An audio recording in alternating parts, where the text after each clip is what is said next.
Hi guys, Joe here. Today I'm making another protein shake right before I gotta go to work. This is a little bit different of a recipe. Not really.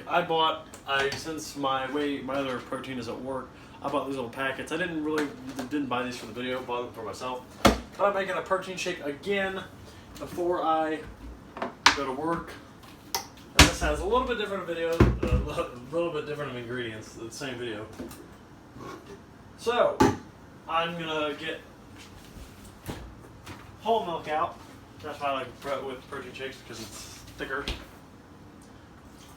And I'm going to use a good amount because I found out that stuff is really thick. It's dehydrated peanut butter.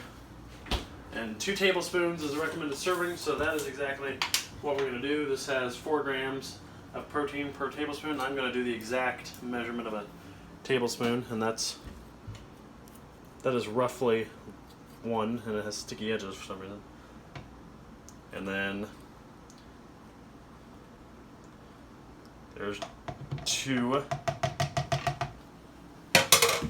I'm going to add the 2 packets of the vanilla protein. This is 25 grams of protein per packet, so 50 grams total plus 8 grams, that's 58 grams, plus the milk, that's probably about 68 grams of protein total. So first packet in. Always add your protein on the top, don't add it on the bottom, because if you add it on the bottom, the blender blade is not going to get to it, and you're just going to have a really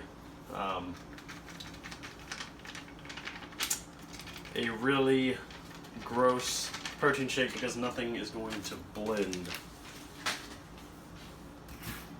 So, oh yeah, you know me, I like to add a little salt because it's sweet and salty, and we actually know where it is this time.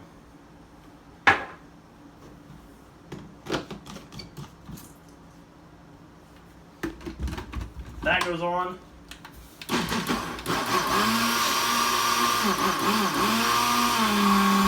And we wait a few seconds.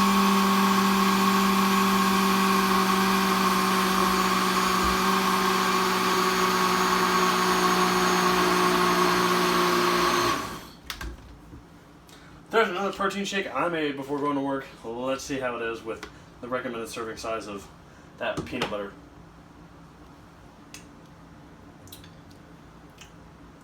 That is really sweet, but really good. Hope you guys liked this video. If you did, like, comment, subscribe. Let me know what you want to see next, and I will see you in the next video.